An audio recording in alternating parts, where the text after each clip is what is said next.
Hello, welcome to Gardener's World.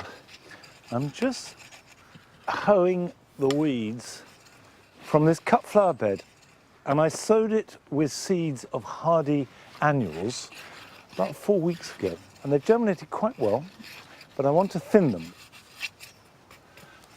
The germination and my sowing, it has to be said, has been slightly erratic. It's too thick in some places and a bit thin in others. So this is 3 rows of nigella, lovely blue flowers. But to get the best of each plant, you want cut flowers to be really strong plants. And in an ideal world, you'd have individual seedlings spaced about 3 inches apart. Well, you can see there, I've got nothing like that. So what I'm going to do is start to thin them.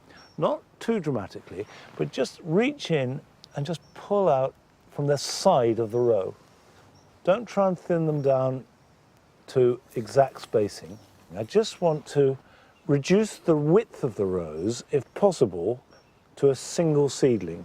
And I can have another pass at this either later in winter or even early next spring. Now these are cornflowers, Blue Boy. Now here, I'm going to pull up a clump, divide it and replant it. So here we go. That can go back in there to fill the gap. And then I've got 2 more to come in here.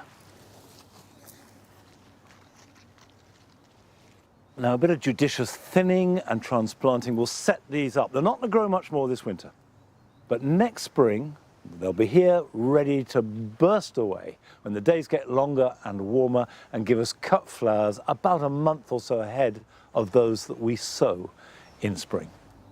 Now, coming up on today's programme. Joe visits the garden designer Tom Hoblin at his home in Suffolk and discovers his passion for fruit trees. I've got this sort of curiosity orchard down there, which is almost sort of weirdo fruits that I've collected around that I just grow for fun. We're catching up with Sue as she contemplates the highs and lows of her gardening year. Having these new borders has been a massive experiment, and some of it has failed and some of it has succeeded. But what it's done is it's expanded my knowledge and reinvigorated my love of plants. We explore a richly planted Devonshire garden, bursting with colour, that makes the very most of its scenic views. The borrowed landscape's really important because it acts as a picture frame to all my planting, and also in some ways the landscape comes inwards as well, so it all becomes one. And I shall be planting amaryllis for Christmas, as well as juicing some apples. Come on, good boy.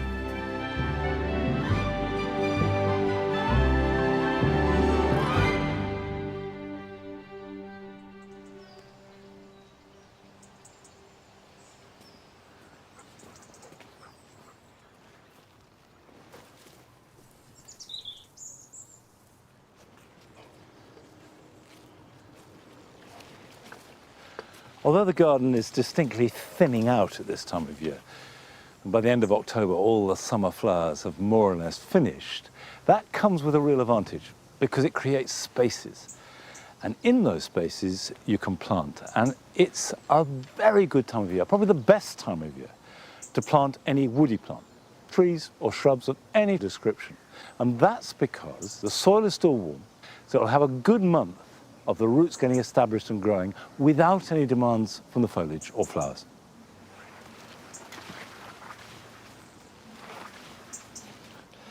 I've got a corner here which is perfect for this particular Weigela. This is Weigela candida. Not only is it white, whereas most of them are various shades of pink, but also it grows tall and upright. But whatever type of Weigela you choose, this is how you plant them. First of all, just dig a hole that's a bit wider than the container. You want to encourage the roots to spread out sideways into the soil. Almost all the feeding roots are growing horizontally, not very far below the surface. So open it out.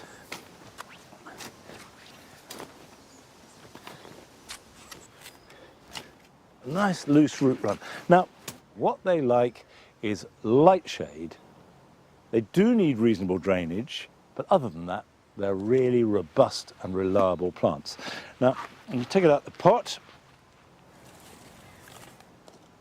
if you can see more root than soil, that's pot bound. So just go around and break the roots. And by breaking them, they're going to grow new roots from the point where they break, and those new roots will grow out away from the containerized soil.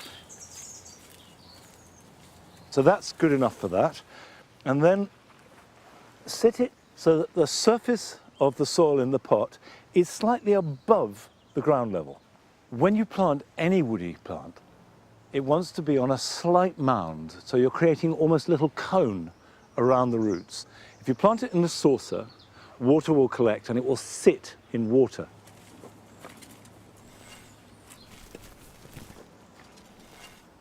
I haven't added any goodness to the planting hole, because all you're doing is encouraging the roots to stay in that hole. And then angle your heel, so you're pressing your heel down from the outside of the planting hole in towards the center, like that. Now, all weigelas flower in spring. May and June are their flowering months, and it flowers on the wood that is grown the previous summer. So if you prune it in autumn or in early spring, you will have no flowers. The time to prune weigela, like all spring flowering shrubs, is immediately after flowering.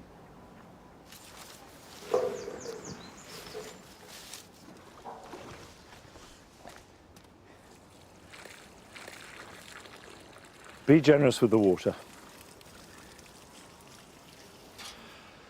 Right, I will let that soak in, give it a good mulch, and that'll be fine. Now, last autumn, Joe went to Suffolk to visit the private garden of a fellow garden designer.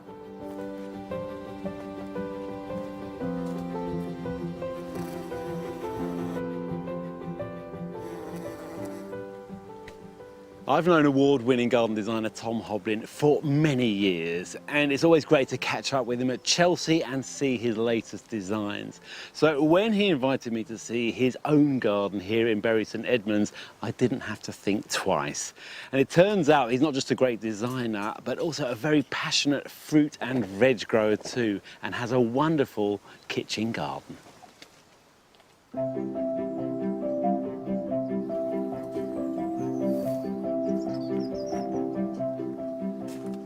Tom. Hello. Joe, good How to you see doing? Yeah. Wow, this is amazing. But it's a very traditional wall garden here, isn't it? I see you as a contemporary designer. I wouldn't put you two together. Well, you know, I mean, we've got 2.5 acres here, and there's plenty of room to try everything. But when we discovered that this was a wall garden, because it was so overgrown when we came here, we could only really do one thing, and that's turn it back into a productive, very high maintenance garden.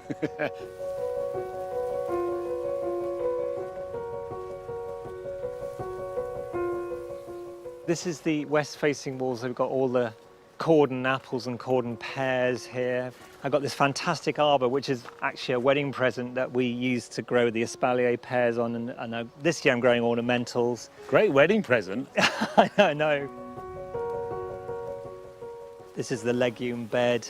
Here's the allium bed, and then my courgettes, which I grow up on canes here. I've got the sort of curiosity orchard down there, which is all my sort of weirdo fruits that I've collected around that I just grow for fun. After an inspiring tour of the garden, it's very clear that Tom has a passion for growing fruit trees, especially apples. So you've got all these wonderful cordons on this wall. It's a great way of growing lots of apple varieties in a small space. So what pruning do you actually have to do? Well, cordons, surprisingly little. You train them in, and then you're pruning in June. It's called a June prune is all you do, and you're basically cutting back these whippy shoots. I mulch them, and they get pruned, and I leave them. Pruning once a year? Once a year, yeah. Keeps it really simple too. Yeah, and you don't even need a wall. You can just make a frame, like a pergola. You could even just use fence posts and some wires. Yeah. You buy them as a sort of a one-year-old tree and you just train them in. I mean, it couldn't be easier. And look, these are absolute perfection. Gorgeous. This is Lord Lambourne that just look beautiful and taste wonderful.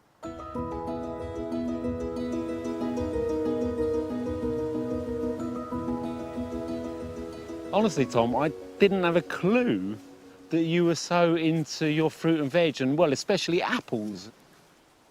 Where's it all come from? I guess my grandfather was probably the first person. He was a Tom Hoblin as well, and he was integral in developing the rootstock that governs the ultimate size of trees and was actually given an OBE for it. Oh, Yeah, so it's sort of always been in our family. here we've got, you know, fully grown trees. Yeah. Of all different sizes as well. And getting the rootstock is absolutely key, isn't it? It's very important. So there are three main rootstocks to think about. You've got a sort of dwarfing one, you've got a semi-dwarfing one, and then you've got like a vigorous standard one. If you've got a small garden, you want a more dwarfing one, and a bigger garden, you want a more vigorous one. And that's it. What about this one? This one, James Greaves, which is the semi-dwarfing rootstock, probably my favourite rootstock. And, you know, they're 4 metres tall now. That's it. They'll just bush out a little bit more, and they'll never get any bigger. And I won't need to take secateurs to them again. You don't prune, you just leave them. I just leave them, yeah. And the great thing is apples are very, very forgiving as well. So, you know, if they're happy, they're going to reward you. Tom's collection of fruit trees has expanded over the years as a result of a bud grafting technique called chip budding. It involves cutting a bud from another tree and implanting it into a new rootstock. It's one of the methods fruit growers use to propagate new plants and is easy to do yourself once you know how. First of all, what you do is you cut all the leaves off. And we're going to get one of these buds, which has all the sort of genetic material in to make another Worcester pearmain, and we're going to splice it onto the side of this rootstock here. So you cut down here and you want to hit it so it's just, you can feel it touch the wood. I mean, you don't have to be too precise. And you really want sort of 1/3 of bark up here and 2/3 down here. But again, don't worry too much about it. Okay. So you're cutting down like that, and then you're going to sort of just slice off The bud. the bud here. Beautiful. And it comes off there, perfect. Yeah. You want to go approximately 6 inches above where the soil's going to be. You can see the roots growing out here. Yeah. So approximately 6 inches up here. So you want to cut down, yeah. And the Oh, reason why you've lovely. cut a little notch down there now is so this will sit in. Magic. And look, it actually fits Look, that perfectly. is beautiful, Tom. The next thing to do is get a bit of grafting tape. Now you can use anything. You can even use strips of cotton. So if you hold it there, and you can't be too firm in wrapping it around, so you almost want to stretch it as it comes round. Okay. Because the idea is you're sealing in all the moisture. And this is, at this point, I normally cut, because now I know this is on, I don't need that little peg anymore. So I just cut it off. Oh, you're learning as well. She's an inquisitive one, that one. And then just do a little half hitch at the top. Nice. Pull that down, trim it off, and leave it there. That has worked really well. Beautiful. It will fuse together, but to be on the safe side, I tend to leave the tape on till the spring. In about March, you come in and you cut just above the bud here. So you're cutting through your chip bud. So all that's left is that bud. So all the energy that's coming up this rootstock now goes into this bud, and that will grow and that will become your... New tree. It is magic, isn't it? It is. It's horticultural magic. It's brilliant.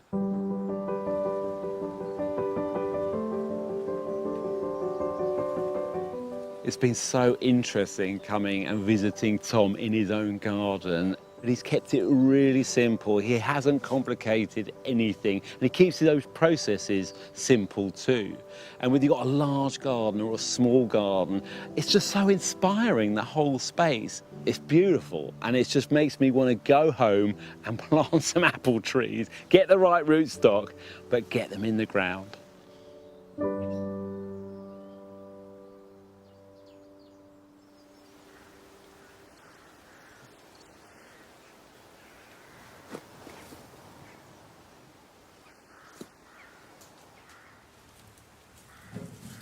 I think Tom's point about the rootstocks is so important. When you're planting apples or any fruit tree, find out about the rootstock because it determines how big the plant grows. In the orchard, they're mainly full standards, and I regret it.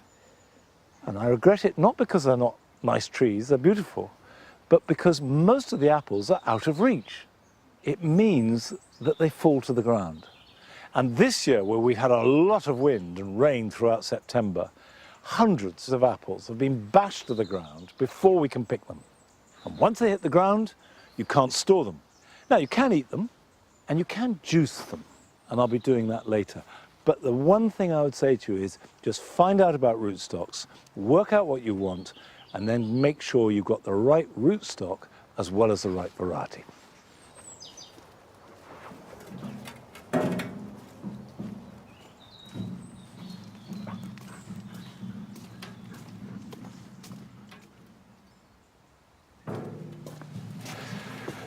Now, this hedge at the end may look like a sort of decorative feature with a window out into the open world, and hopefully it does look good.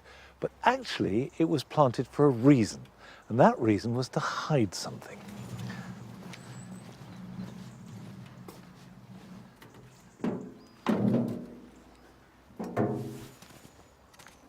What the hedge hides is this, which is our leafmould bay.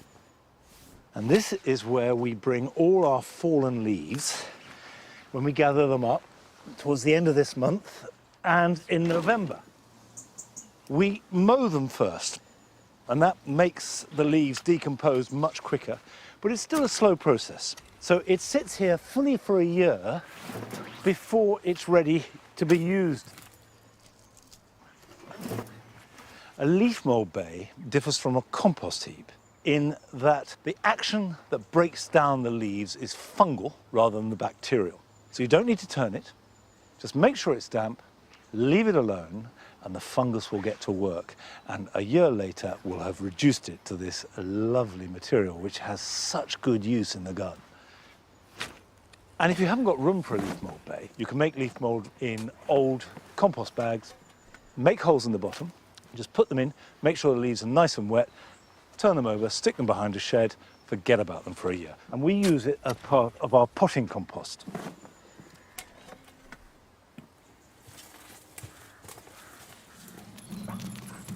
Good boy. Come on then, let's go. Come on, good boy.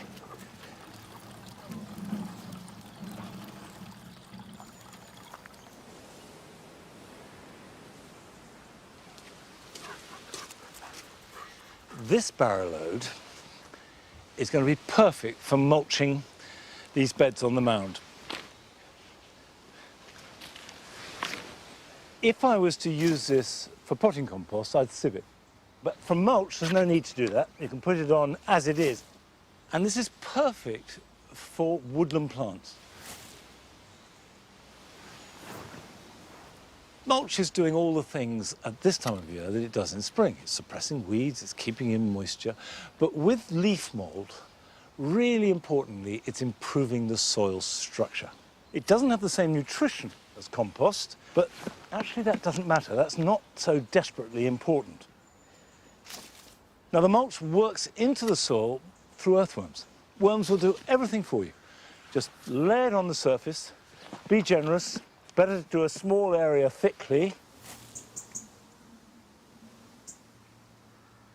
Now, earlier this summer, we went to a garden near Tiverton in Devon, belonging to Delia May West. And it was a garden that, not so long ago, was an empty field.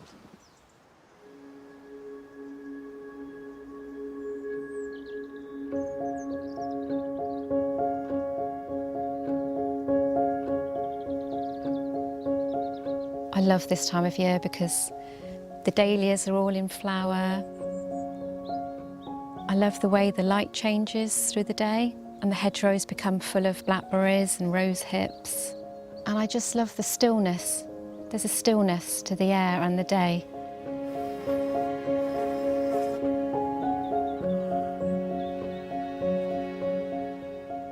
My garden's on a hillside in Devon. We moved here 5 years ago and there wasn't a garden here at all. There was literally a gate that opened out onto a vast field. So we sectioned some of it off and started building the garden. Being on a hill, it lends itself to the views, which are absolutely stunning. The borrowed landscape's really important because it acts as a picture frame to all my planting. Everywhere you stand, the background becomes that picture frame. And also, in some ways, the landscape comes inwards as well, so it all becomes one.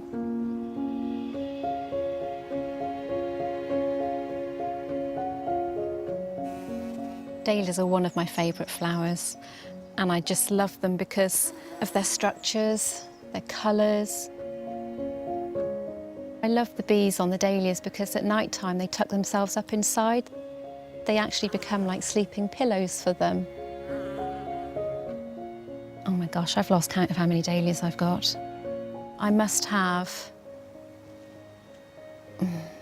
I don't know, possibly 100. So the way I keep my dahlias going is to keep deadheading them. The more you deadhead, the more they will flower. And the way to tell a spent one is because it actually becomes a cone. And if you sort of squeeze it like this, a bit of moisture comes through and you can see there's no petals left inside to come. And then a new one is just a round bud, sort of like these here. As dahlias go, this is just stunning. It's a bit crazy in its appearance. I know it's not to everybody's taste, but I just absolutely love it. Bees love it as much as I do.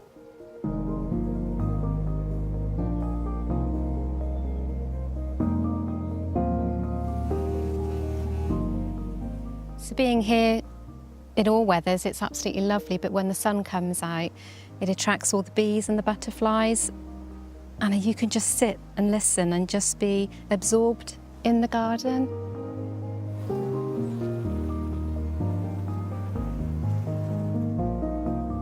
So when we first moved here, it was important for me to have a kitchen garden. So we sectioned a part of it off at the top and started building beds, greenhouses from recycled materials. I love growing vegetables because I like to grow my veg to fill the freezers with for food, you know, through the winter months. I like to make my jams and my chutneys and my sauces. There's always something to pick up there, there's always something to do. And what I love is to be able to pick it and put it in my trug basket and trundle off back into the kitchen and sort it all out. In here at the moment, I've got my carrots to harvest, but my carrots are always misshapen because we've got really stony ground, but it doesn't matter because I can peel and chop these and I put them in the freezer, and then the real misshapen ones I add to casseroles and stews, so nothing gets wasted. The tops go to the chickens as well for them to eat.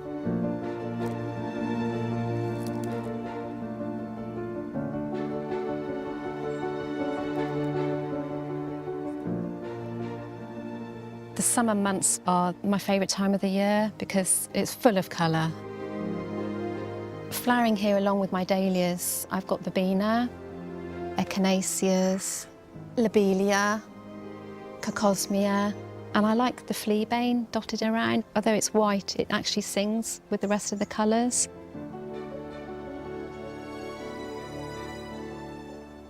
So we started off building the kitchen garden, and then I wanted a little orchard, and I looked it up and it says if you have 5 fruit trees, that constitutes an orchard. So September's one of my favourite times of the year because you're harvesting everything. But what I love as well is stocking the freezer and my pantry shelves. And it gives you those tastes and flavours of summer when the darker nights are drawing in.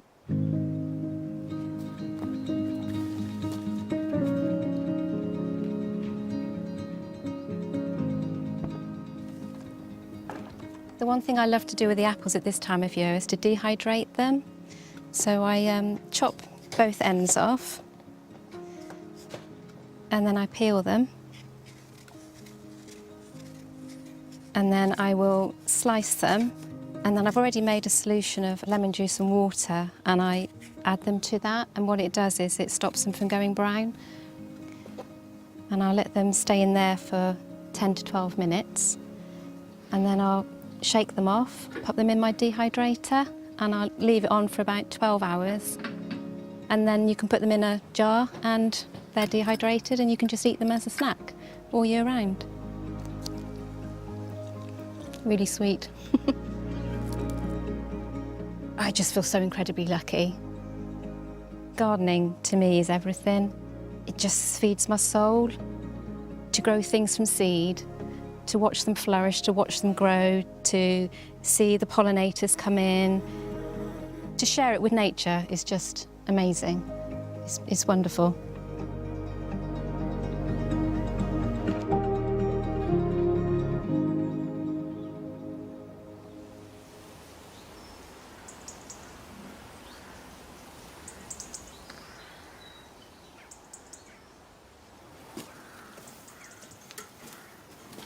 I think it's really interesting that Delia is drying apples because I grow some varieties of apples specifically for drying. They're called beefing apples. It's Herefordshire beefing, Norfolk beefing, bred by the Victorians because they had a very low moisture content. Now, it's time to cut back these Mediterranean herbs. The herb garden here is chosen because actually the soil is really poor. It's almost all stone, but these Mediterranean herbs, like oregano, like thyme, like sage, like rosemary, are very happy in those conditions. And we let the marjoram, and by the way, marjoram and oregano are really one and the same thing, grow rampant because the bees love it. They absolutely adore the flowers. But now they've stopped flowering, they've set seed, it's time to cut them back. And don't just cut the flowers off like that. What you need to do is go right back to the base, absolutely to the ground, and cut them back there. So if I get in here, you can see I'm completely clearing. And what that is doing essentially is letting light into the base of the plant. And there, just flush with the ground, is a whole mass of new foliage. This won't grow back over winter. As the light levels drop, as it gets colder, it'll hunker down. But it's very tough, and as soon as the weather warms up, next April it will start to grow, and then flower next June and July, be covered with bees again. I absolutely love it. Now, still to come on today's programme. The writer and houseplant expert Jane Perrone shares her tips on how to care for plants to create a green oasis inside your home. When you've done your research, you understand how that plant grows in the wild. And that enables you to really take good care of it in your home. And that way, you should have plants that will last you for years and years and years. Sue is planning for next year and weighing up some of this year's successes and failures. Over the years, I've developed a way of landscaping and plant selection that allows me to garden myself.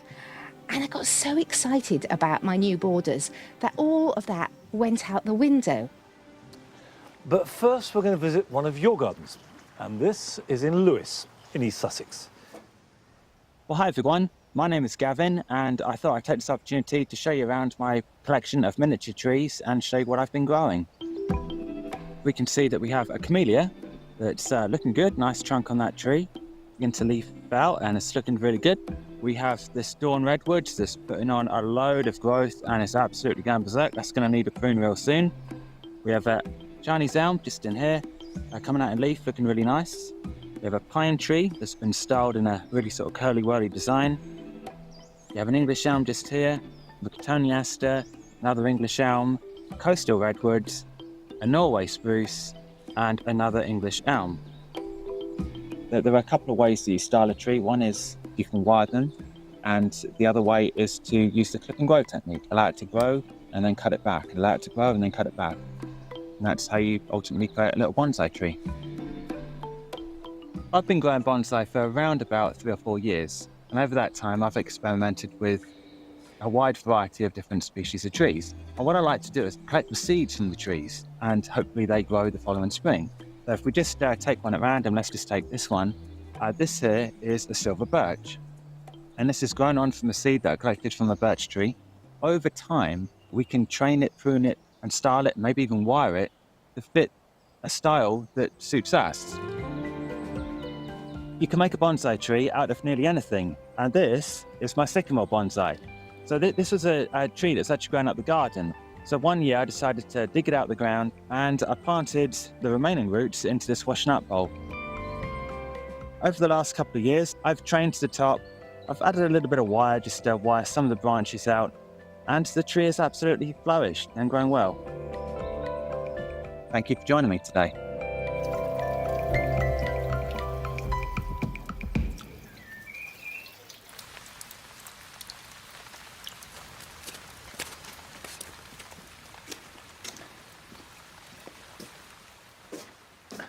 Well, thanks for sharing that with us, Gavin.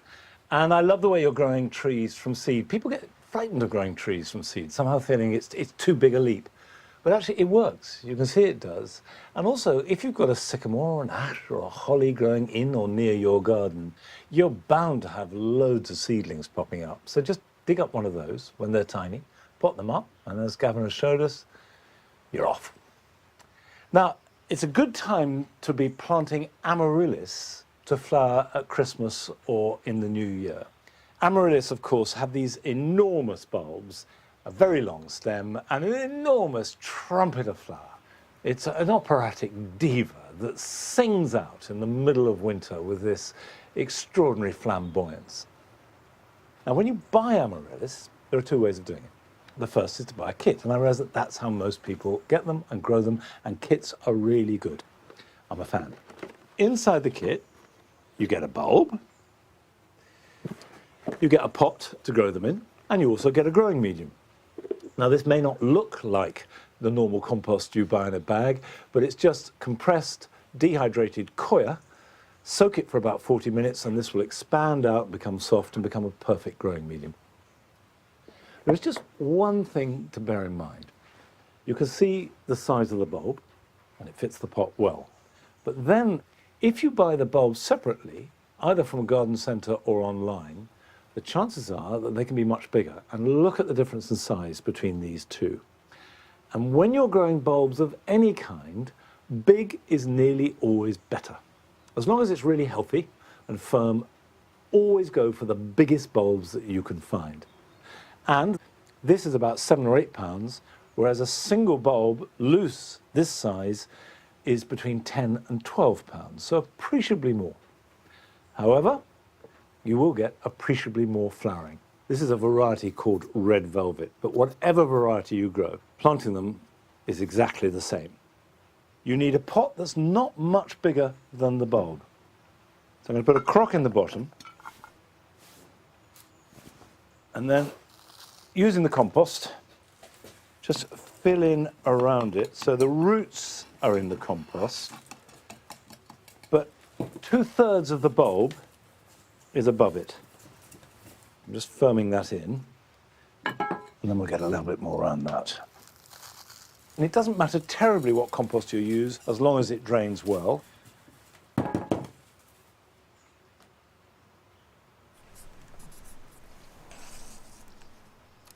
Water it well, and then it won't need much watering until the foliage starts to appear. Maybe once every 3 weeks between now and Christmas. And it certainly doesn't need feeding. But what it does need, and this is really essential, is warmth. You don't need to give it any light to start with, not until you start to see a shoot. So if you've got an airing cupboard, you could pop it in there for a week or two, but keep checking it, because once the shoots appear, it will need light. And then when you start to see a decent stem with a bud forming on the top of it, you can then put it in whatever position you want it to display. One little tip I would say is that once the flowers are out, move it to a slightly cooler position. If it's slightly cooler, they will last appreciably longer. The flowering period for the whole plant can be as much as 6 weeks. Now, more and more of us are growing houseplants, mainly foliage, and they're transforming our homes. And that's a wonderful thing. And I can't profess to be an expert on houseplants, but we went to Bedford to visit the home of somebody who is.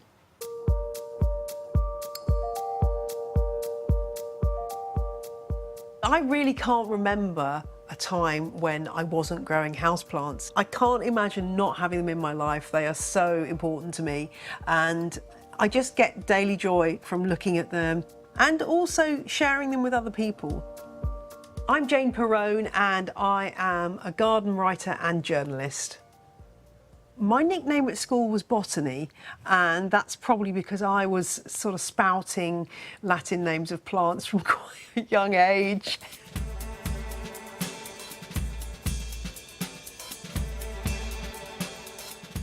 I'm really fascinated by the history of houseplants, the journey they've taken to get into our homes, onto our windowsills. When you buy plants, when you've done your research, you understand how that plant grows in the wild, what kind of conditions it grows in, and that enables you to really take good care of it in your home, to find the right spot where it will thrive. And that way, you should have plants that will last you for years and years and years.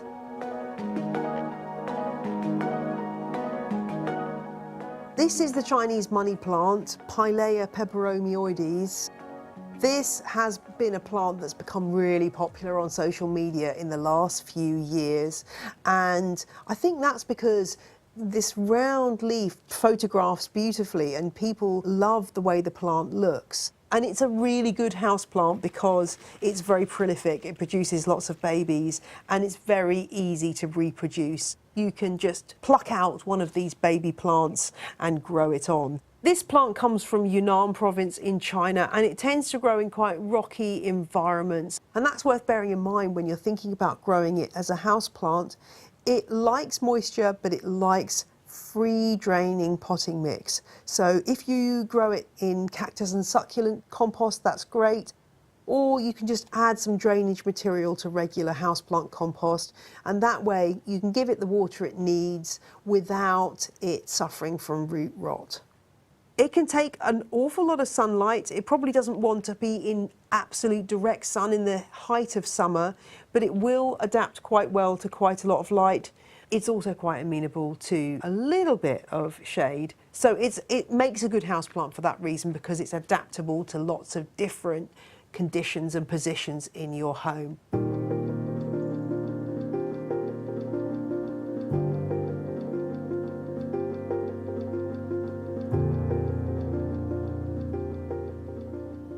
This is Crassula ovata variegata, the variegated jade tree or money plant, and it's a stalwart houseplant that has been popular for many years because it's just so tough.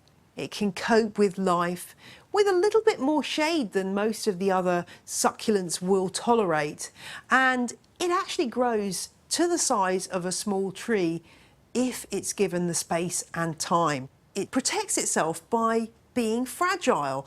And what I mean by that is when it's fed upon by herbivores, some of the leaves drop to the ground and these root really easily to make a new plant. And we can take advantage of that. So if a leaf falls off, just like this one's done, it's easy enough to make a new plant. We can just put this on a shelf for a couple of days and wait till the cut end has calloused up, then lay the cutting on some gritty compost, stick it inside a clear plastic bag. Hopefully within a few weeks you'll have a new baby plant to enjoy.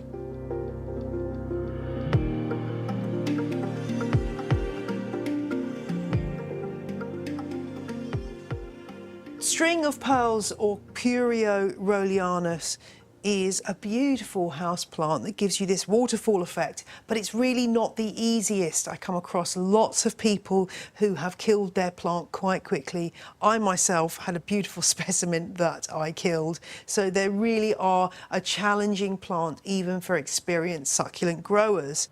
So the leaves are shaped like little balls, and each leaf has a tiny stripe across it, which is like a tiny little stained glass window, and it's called a leaf window. We don't fully understand how these leaf windows work, but botanists think that these help to control temperature and the absorption of light for photosynthesis. When you grow this plant at home, it's important to remember that in the wild it doesn't grow as a string, it grows as a mat. The root system is very fine and fibrous, so you need to give it a shallow pot and make sure that the compost is really free draining. You can't really give this plant too much drainage. You can use these little balls as a guide to when the plant needs water. So in the winter, only water when those little globes are starting to deflate, a bit like a deflated football. In the growing season, you can feed occasionally with cactus and succulent feed, and you can water reasonably generously, provided that you're giving that really good drainage. That's what this plant loves. One of the reasons I love learning about the background and history and backstory of houseplants is it's really fascinating. You find out how these plants were used in the places where they come from, where they're used as medicine, where they're used as food, and it just provides a rounded picture of your plant that hopefully makes you appreciate them a little bit more. They're not just green wallpaper, they become a kind of a character that in a story that's a really fascinating tale. I think this might be the most iconic houseplant of all. Monstera deliciosa, the Swiss cheese plant to give it its common name, and it's an absolute houseplant classic.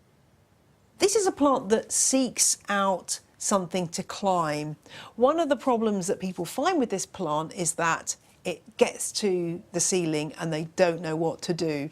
Can they cut it back? Yes, you definitely can hack back this plant. It's used to losing some stems in nature, and the feeder roots allow the plant to stay connected with the earth even if the main stem is severed. So these are tough houseplants. The main thing to know when you're taking a cutting of Monstera deliciosa is locating the nodes, and this is quite simple. So the node is just the point where the leaf stalk joins the main stem. So we are trying to cut within what's called the internodal space, and that just means the bit between the nodes. And generally, I would advise cutting just above a node. So there we go, we've got the cutting, and we can just now trim it to just below this node and disregard this bit of stem. We've got this lovely healthy root that's going to root on, and before long this will be a lovely big Monstera deliciosa plant on its own.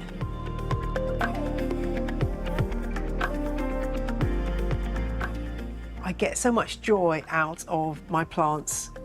I just love being surrounded by them. It really brings me a lot of pleasure to be taking care of them and also passing their descendants on to other people. It's really rewarding. So yeah, I think my plants are here to stay.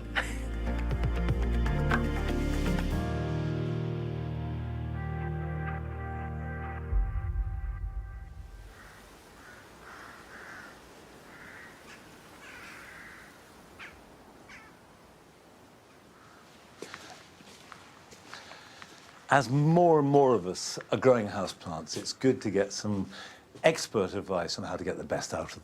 Although sometimes you get the right answer almost by accident. I stumbled on the best way to grow Streptocarpus after getting it wrong lots of times. And then I went to South Africa and I saw them growing in their natural environment. And I was next to this rocky face and it had Streptocarpus growing out of the rock that was running with water and in deep shade. And I realized that what they liked was shade, moist air, but very good drainage. And we tried various places, and eventually I stuffed them under here, thinking, well, I don't know where to put you, but maybe that'll be okay, and they love it. And they've been here ever since. And it's that combination, they're on gravel, which is nice and cool and holds a bit of moisture. It's shady, but it's got some light. And I don't water them very often. I bring a hose in here and I just spray them over at least once a week, and if it's hot, 2 or 3 times a week. And that's what they like.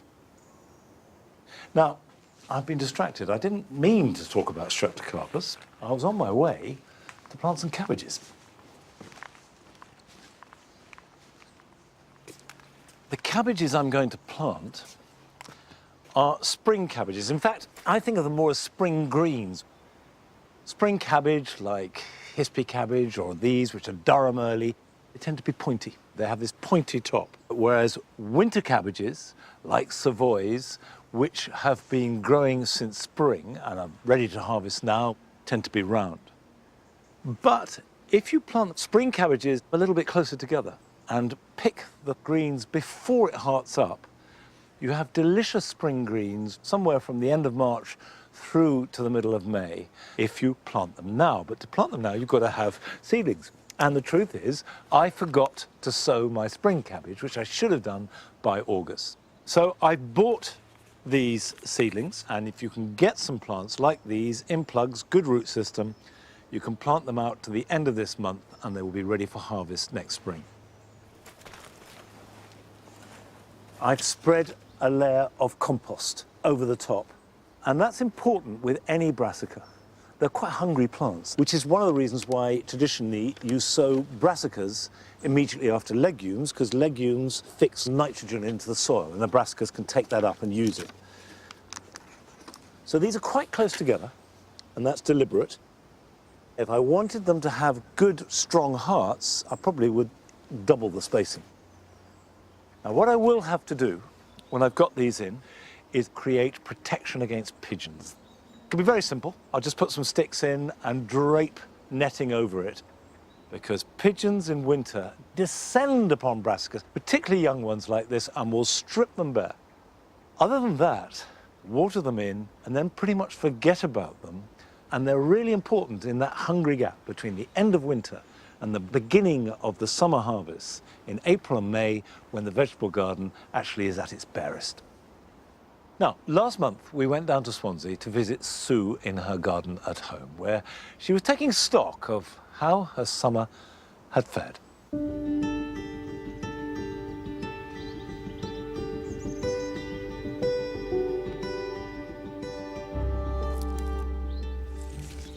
It's full-on harvest time here. I've got pears ripening on the trees, reddening tomatoes in the greenhouse, I've got squashes growing over gates, and I've got beans growing over trees. But here I've grown beans slightly differently. I'm growing them on the horizontal. Because this is my hot red border, I've planted some runner beans which have lovely red flowers. And it's had two benefits. One is, if they grow on canes, I just can't reach to pick them if they're any height above here. So here they're hugely accessible. And also, this is a really ugly wall, and it has covered it magnificently. These beans I'm going to pick now, but the rest of them I'm going to leave on the stems to get bigger and to dry, so that I'll be able to have dry beans all through winter.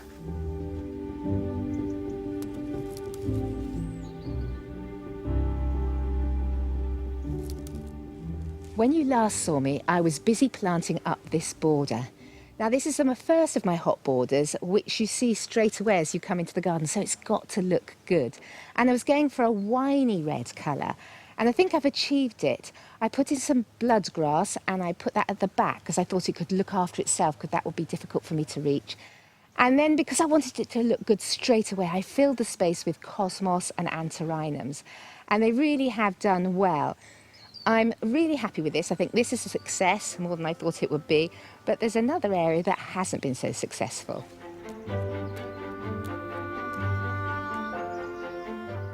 Over the years, I've developed a way of landscaping and plant selection that allows me to garden myself.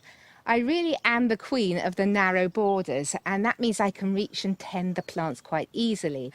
And I got so excited about my new borders that all of that went out the window, and I've created a really bigger border than I can manage, and it's not doing well. What's happening is I'm going into the border to tend to the plants, and then I'm damaging everything. So I've come up with a plan. Rather than keep trying and failing, I'm reorganising straight away, a little bit of more landscaping. So I've put a terracotta path down to mark out the area of the border that I'm actually going to completely remove, take all the plants and use them elsewhere, and put down some slate. And then I'm going to make a nice little seating area so that then I can sit there and look out across my beautiful garden.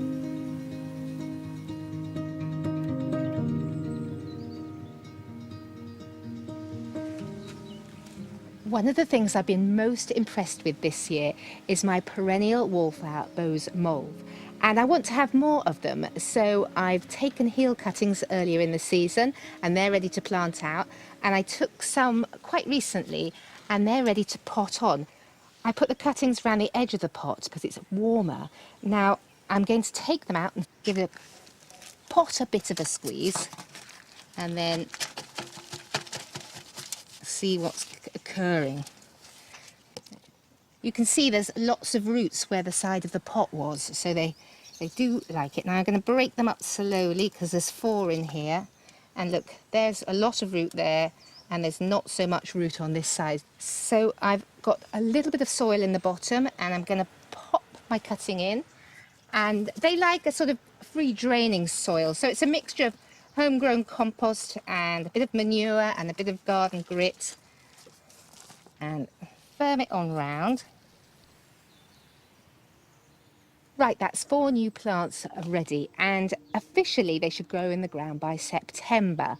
But I planted some out last year on the 29th of October, and they did fine. So if they grow on a bit more, I will put them in the ground. If not, I'll put them in the greenhouse, overwinter them, and then plant them in the spring.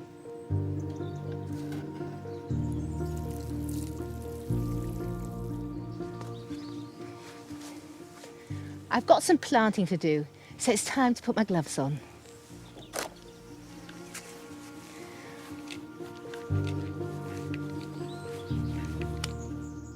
I really love having lettuce all throughout the year, and I'm going to plant some winter lettuce that's really winter friendly. That means it'll cope with slightly harsher conditions. And this is the right place to plant them because I've got some sun and I'm also sheltered. I wouldn't normally buy plugs, but I've been completely defeated by the slugs this year. I've got winter density, which can really go through the winter and will survive the frosts. And the soil that I'm putting them in is very free draining because there's nothing lettuce hate more than having their roots in soggy soil. So the next ones are marvel of 4 seasons, and the clue is in the name. They're designed to be grown in 4 seasons. They're winter hardy, and they've got a lovely red colour on them, so it looks great in a salad bowl as a contrast to the green. And they should survive the frosts, but if it gets really, really cold, they can always do with a little bit of protection to ensure they'll make it through the winter.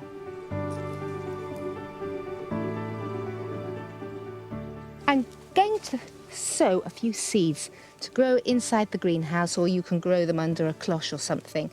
And these are not quite as hardy. This is an Italian lettuce, Latagino, and it will heart up, or you can use it as cut and come again.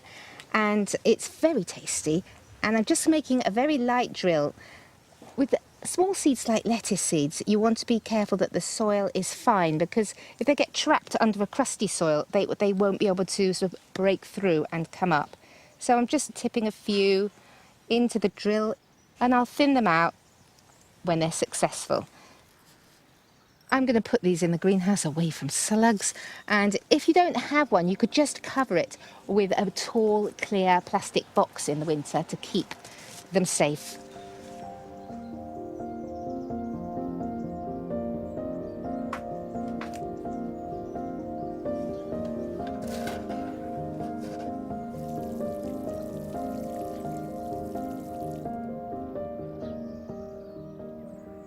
Having these new borders and introducing myself to all these new plants has been a massive experiment, and some of it has failed and some of it has succeeded. But what it's done is it's expanded my knowledge and reinvigorated my love of plants. So trying something new is something I'm going to be doing a lot of in the future.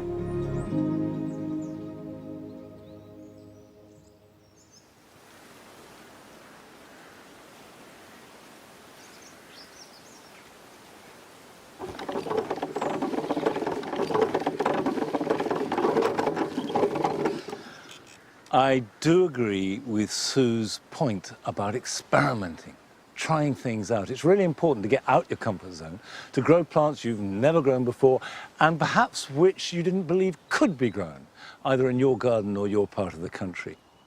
Right, I'm scratting, and I like to scrat. Scratting, and this is a scratter, means chopping up apples into small pieces ready for pressing to make juice. And this bit of kit works a treat. That's done there. I can take that off. And now I have a bucket of finely chopped apples. And it goes into this muslin bag. We pop it in.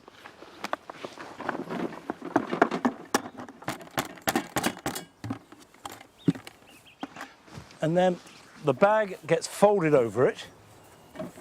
We pop this over the top. That goes in there like that. Now, a bit noisy. Right, that is now poised to squeeze. If you don't have your own apple press, there are loads of community presses who will press apples for you. There are lots around if you look up locally, or there will be someone who will press them commercially. They'll charge you, but it'll be worth it because they will pasteurize it and put it into bottles or containers, and that means you can store it. Now, this is quite a job, but it's one that I really like, and I've got a lot of apples to press, so while I'm doing that, here are your jobs for the weekend.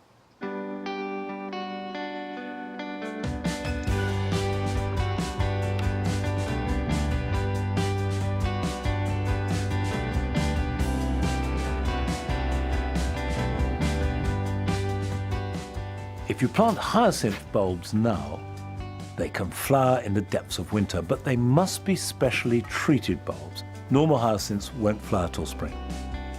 Take these bulbs and pack them tightly into a bowl containing a free-draining compost.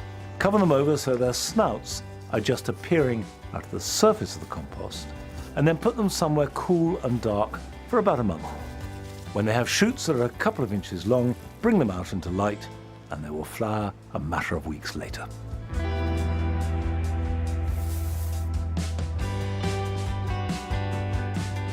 If you have hard paths, they can get very slippery at this time of year. And the easiest way to deal with this is to sprinkle some sharp sand and brush that in firmly with a stiff brush.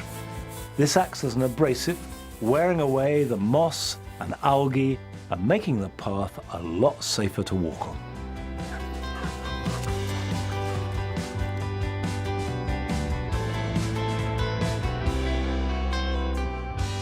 Forget-me-not seedlings will be spreading everywhere around the parent plants.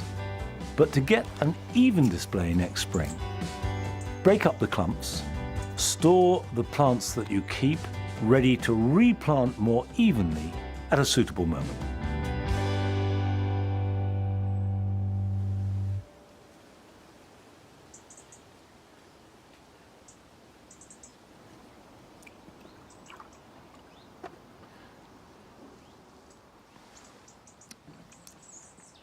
What that has is an intensity of apple.